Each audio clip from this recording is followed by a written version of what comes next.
funny, alright?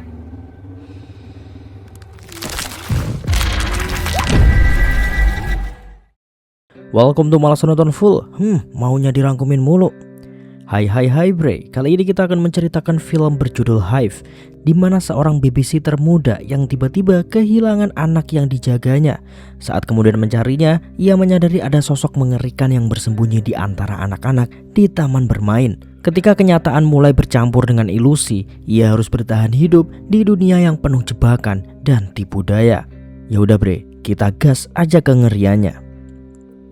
Film dimulai dengan memperlihatkan anak-anak yang sedang bermain di tengah jalan. Lalu ada seorang wanita yang nampak berantakan dan ketakutan. Help me. Namun tak ada satupun yang menolongnya. Di sisi lain, gambar yang dibuat anak-anak tadi ternyata serem banget bre. Tak lama wanita tadi sampai di sebuah taman bermain. Namun dia semakin ketakutan ketika melihat ada banyak anak-anak di sana. Mereka pun mendatangi wanita itu lalu menyiksanya di piringan putar hingga benar-benar mematahkan tulang dan memperparah kondisinya. Apa yang sebenarnya terjadi dengan anak-anak ini bre? Setelah wanita ini akhirnya tidak sadarkan diri, mungkin meninggoy, anak-anak itu pergi seolah tak terjadi apapun. Setelah itu penyemprot air di area tersebut hidup seolah menghapus jejak-jejak TKP. I need band-aids, bougie snacks. Okay, there. Ini adalah Sasha. Dirinya sedang gugup bre karena ini adalah hari pertamanya akan bekerja sebagai pengasuh anak di sebuah perumahan elit bernama Coral Grove yang memang cukup susah untuk bisa kerja di sana. Namun ayahnya bilang di telepon berusaha menenangkannya. Hey, you check the front pocket, Mija? Tak lupa dia mengingatkan Sasha bahwa dia sedang membawa manisan pemberian bibinya agar dia tetap tenang. Sasha bekerja bre, bertujuan untuk meringankan beban ayahnya dan nabung buat kuliah. Jadi dia cukup excited tapi ngeredek. Marco, take care of your sister. Tak lama datanglah Marco, adik Sasha yang menawarkan pekerjaan ini padanya. I do take care of her. The little princess she is. Let's go, man. Singkat cerita mereka pun sampai. Marco menyadari sesuatu dari awal bahwa orang-orang di area itu terlihat cukup aneh, tapi Sasha tak memperdulikan hal tersebut. Mereka pun mulai masuk. Sebelum Sasha akhirnya pergi ke rumah majikannya, Marco mengingatkan bahwa dirinya dan temannya bekerja di area itu juga sebagai tukang kebun. Jadi jika butuh sesuatu, Sasha bisa telepon karena jarak mereka sangat dekat. We're gonna be at a gig close by. Just call me if you need anything. Dan ini adalah Nyonya Viviers, majikan baru Sasha. Tanpa basa-basi, Nyonya Viviers langsung memberitahu apa yang perlu dan tidak perlu dilakukan pada anaknya. No junk food, no soda, especially no candy. Seperti harus tetap di dalam rumah karena anaknya akan sangat rewel ketika bermain bersama anak-anak di luar. Sasha pun harus mengetahui apa saja makanan yang tak boleh dimakan anak yang akan dijaganya. Dan ternyata anak Nyonya Viviers cukup sensitif terhadap junk food, soda, terutama permen. Pokoknya yang bergula-gula lah. Nyonya Viviers bilang sudah sangat menyukai Sasha dari caranya yang terlihat profesional. Beliau juga bilang bahwa pengasuh sebelumnya tiba-tiba pergi dan hilang tanpa pamit. Oh, wow. Yeah, just like my daddy. Actually got in last year for pre-med. Ternyata Sasha sekarang kuliah di kampus yang sama dengan Bu Viviers dulu bre. Karena satu alma mater yang sama, Bu Viviers memberikan insight pada Sasha. Jangan biarkan hidup nyaman membuang impianmu, karena tempat ini punya cara untuk menahanmu. Don't let a life of comfort lull you into throwing away your dreams. This place has a way of keeping you here. Apakah makna tempat ini yang dibicarakan Bu Viviers itu adalah kampus atau justru perumahan ini? Kita lanjut. Dan inilah Zali. Pertemuan pertama mereka tak terlalu baik bre. Entah kenapa Zali langsung bersikap kasar pada Sasha. Setelah itu Bu Viviers berangkat dan meninggalkan Sasha dengan Zali yang cemberut. Tapi Sasha tetap mengerjakan pekerjaannya dengan baik. Ketika membongkar tas Sasha, Zali menemukan manisan yang diberikan bibi Sasha. Ini nggak baik karena seperti yang kita tahu, perut Zali sangat sensitif dengan gula-gula. Nah, sifat peduli ini yang cukup disukai Zali. What's your real name again? Sasha. Thanks, Miss Sasha. Dia bahkan senang karena Sasha ada di situ, tak seperti ibunya yang selalu sibuk. Tak lama, Zali bilang kalau salah satu boneka kesayangannya ketinggalan di taman bre. Sasha ragu karena perintah dari Bu Viviers nggak boleh keluar rumah. Can we go to the park, Miss Sasha? I think I left my other doll there. Tak tega dengan Zali, Sasha pun menyetujuinya dengan syarat harus segera kembali. Mereka pun sampai di taman, tapi komedi putar yang kita lihat di awal udah hilang bre, seolah jejak TKP sudah dilenyapkan. Zali tak menepati janjinya. Dia tetap kekeh untuk pergi bermain dengan alasan bonekanya ada di suatu tempat di antara permainan di sana. Here's some rules, okay? No monkey bars. You're gonna meet me at that bench, right? Okay. Sembari Zali bermain, Sasha menunggunya di bangku. Lalu dia menyadari hal yang aneh. Banyak barang-barang berserakan. Dia heran kenapa nggak ada orang dewasa sama sekali di sana. Di mana orang tua anak-anak ini? Sasha kemudian menemukan sebuah kertas bertuliskan untuk Rosa, pengasuh nomor 1 di dunia. Sudah 5 menit, waktunya Sasha mengajak Zali pulang. Namun Zali justru masuk ke perosotan dan lenyap. Dia hilang seolah ditelan bumi bre. Ini aneh banget. Sasha pun kebingungan dan menanyai anak-anak di sana. Do you know Zali? Sampai dia mendapati satu anak dengan luka yang mengerikan. Di waktu yang bersamaan, semua anak-anak di sana tiba-tiba bertingkah aneh. Sontak Sasha ketakutan karena semua anak-anak itu semakin mendekatinya. Tak berhenti sampai di sana bre, anak-anak tadi tiba-tiba kayang. Ngeri banget. Sasha pun kabur ketakutan. Namun begitu Sasha melewati batas taman bermain, semua anak-anak kembali bersikap normal, seolah tak terjadi apapun. Setelah itu ada pesan masuk dari Zali yang bilang dia sedang takut dan butuh pertolongan. Zali bilang dia sedang tersesat. Ketika Sasha tanya lokasi persisnya, Zali bilang kalau dia tadi di perosotan, lalu kini dia di tempat gelap sendirian dan kepalanya sangat pusing. Sasha pun kembali ke perosotan. Dia mendengar suara Zali, tapi nggak ada fisiknya bre. Tak lama anak-anak di sana kembali bertingkah aneh dan bernyanyi seolah menyuruh Sasha ikut bermain di dalam, di permainan perosotan tanpa akhir sambil menuju ke arah perosotan itu.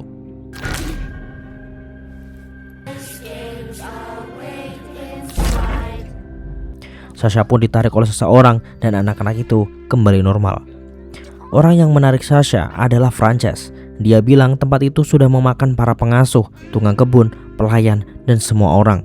Frances ini adalah pembantu senior di sana bre. Gak lama kemudian Zali memanggil Sasha. Ternyata dia sudah berada di jalan depan.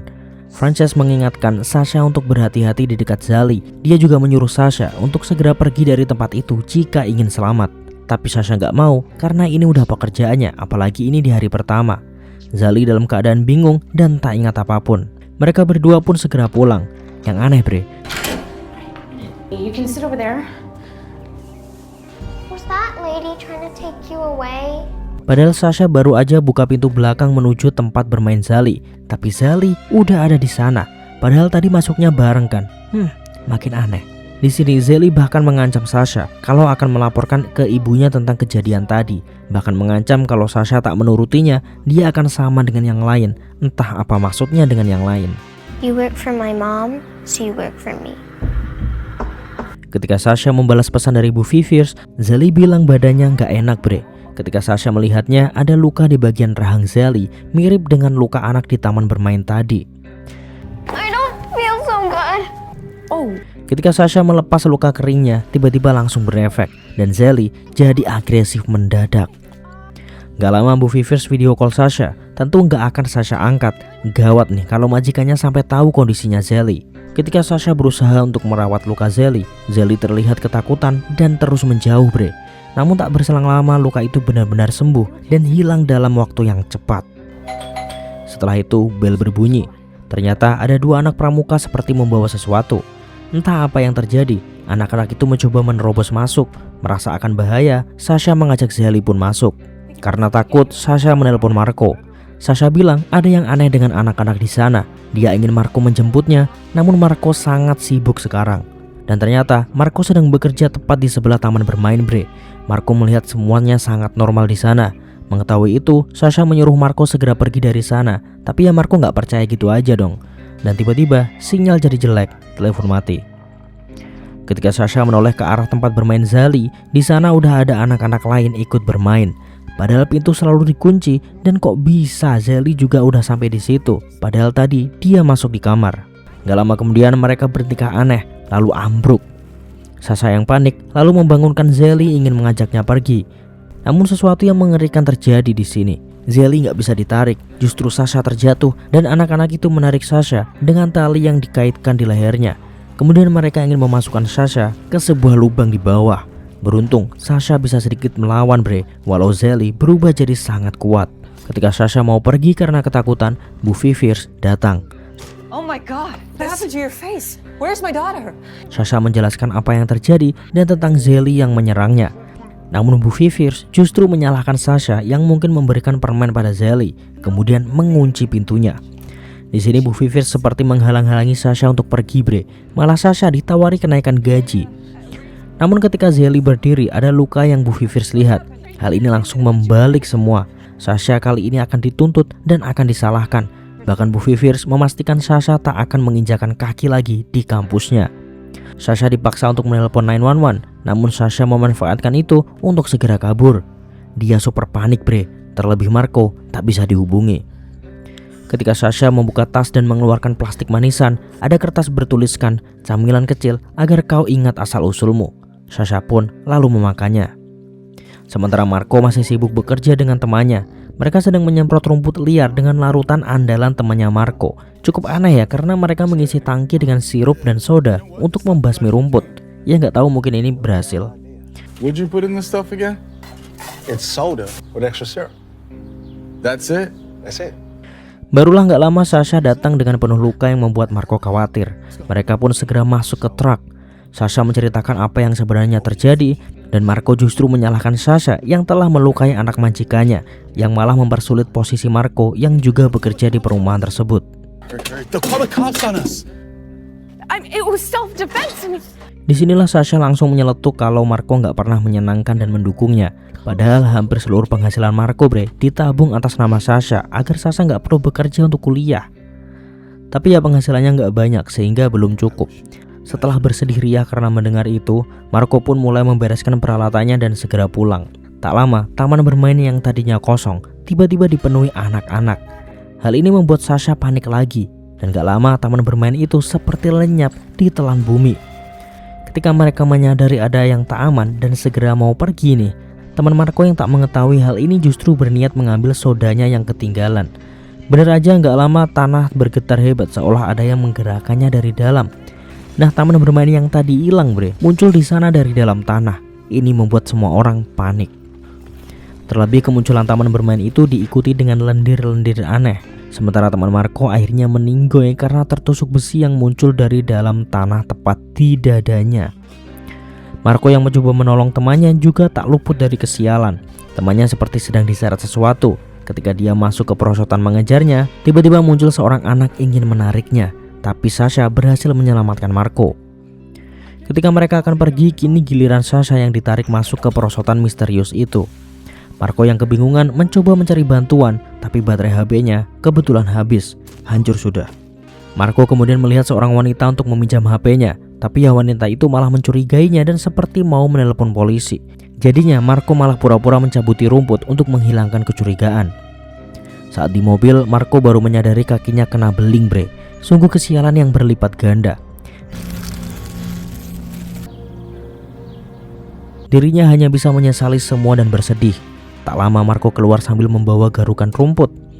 Ketika bertemu anak-anak di tengah jalan, Marco langsung berpura-pura tak ada yang terjadi. Dia langsung menuju ke rumah Frances. Marco tahu Frances dari cerita Sasha, dan ketika dirinya akan menceritakan semua serta mencari solusi, Frances hanya bilang kalau Sasha sudah hilang dan sulit diperingatkan. She's been taken. I warned her, but she's stubborn. Namun Marco tak menyerah. Dia terus membujuk Frances hingga Frances buka mulut. Di sini Frances menunjukkan sebuah peta, di mana di sana ada titik-titik merah yang berarti jebakan dan lubang, di mana makhluk misterius akan memanfaatkan anak-anak sebagai agen dan menculik siapapun yang berhasil tertangkap. Setelah itu, semua hilang dan kembali seperti sedia kala. Bahkan anak-anak itu gak akan ingat apa yang terjadi. Ketika satu jebakan tertutup, maka akan membuka jebakan lain di tempat berbeda. Jebakan ini mirip sebuah terowongan di dalam tanah dan semua saling terhubung. When one trap goes away, another pops up. Lalu semua anak yang udah terinfeksi menjadi satu kesatuan. Tak lama setelah penjelasan itu ada suara, dan ternyata Frances menyadari ada jebakan baru di taman bermain dekat tempat dia bekerja. Sambil masuk ke tempat tinggalnya, Frances lanjut menjelaskan bahwa makhluk misterius itu udah ada di sana sebelum para manusia tinggal. Di sana ada foto seorang pelayan yang pertama kali menjadi korban, serta semua bukti kasus yang dikumpulkan Frances. Jadi karena kawasan perumahan ini baru diperluas bre, semakin banyak pula lowongan pengasuh. Dan ini adalah darah segar bagi makhluk-makhluk di bawah tanah itu. So many new jobs opened up and so much fresh blood. Pertanyaan masuk akal dari Marco. Semua pelayan udah hilang, lalu kenapa Frances masih tetap tinggal di sini, bukannya pergi?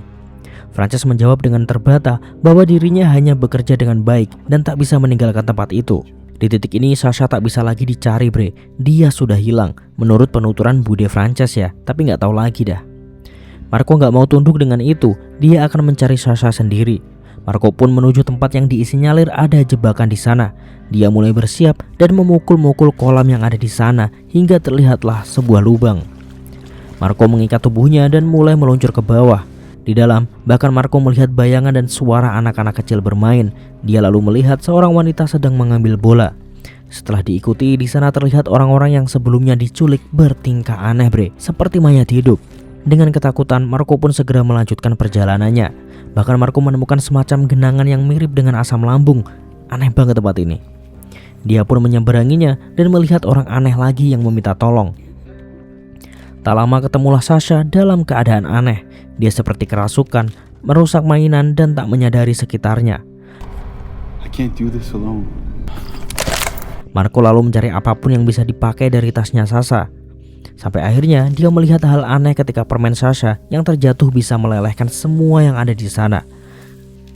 Ketika salah satu permen jatuh ke tangan Sasha, Sasha mau makannya, lalu kejang-kejang dan sepertinya kondisinya semakin parah bre. Tapi justru keajaiban muncul, Sasha tersadar.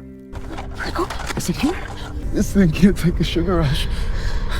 Ternyata permen itu sangat berguna. Lonjakan darah menghancurkan apapun yang ada di sana. Mungkin itu juga alasan Zali tak boleh makan permen sama sekali ya. Tentu setelah itu akan terjadi chaos. Mereka berdua pun mencari jalan keluar, tapi hampir gak ada jalan keluar dari sana.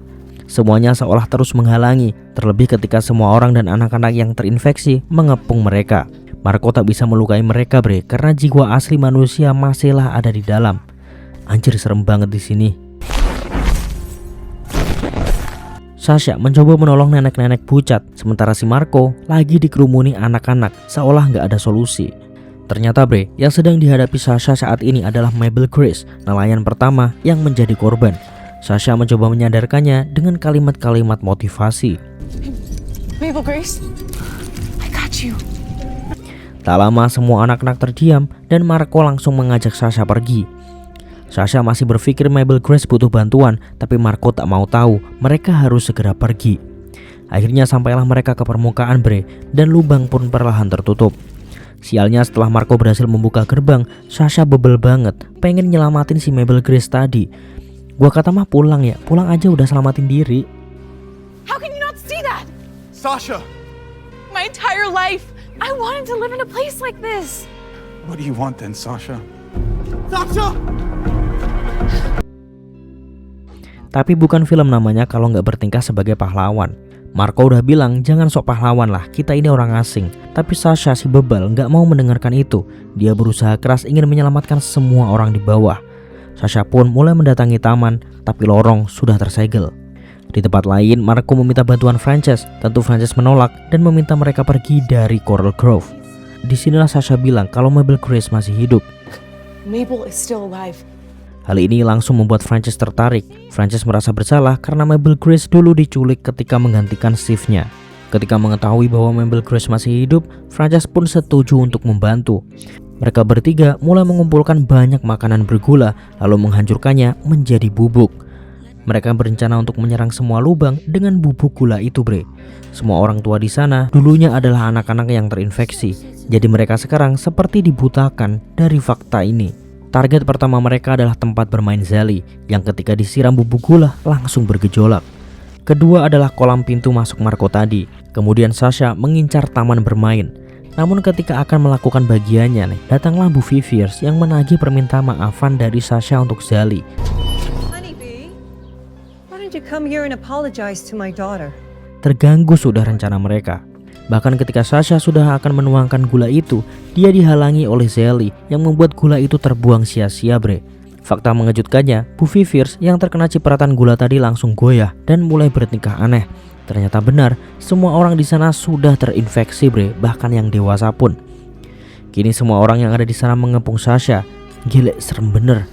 Mereka benar-benar membuat Sasha tak berkutik hingga semua tiba-tiba berhenti dan menyerang.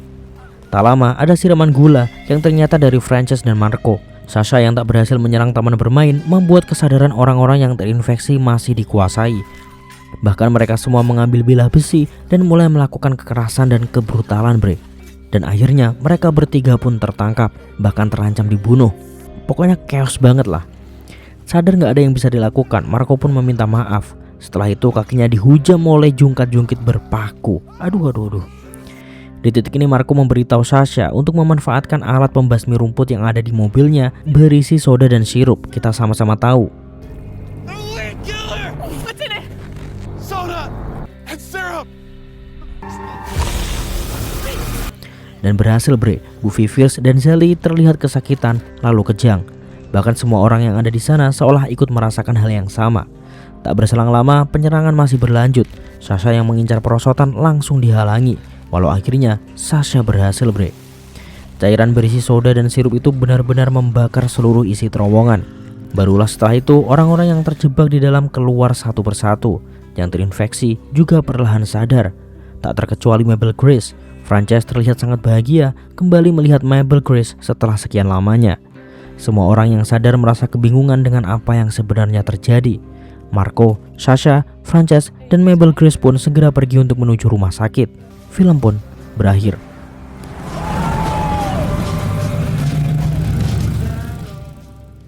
Nah itu dia bre, recap film dari Hive. Gimana menurut kalian? Seru? Tulis pendapat kalian di bawah. Terima kasih semuanya, jangan lupa subscribe buat nyalakan notifikasinya supaya kalian gak ketinggalan konten-konten terbaru dari Malas Nonton Full. See ya in the next video bre, and bye bye.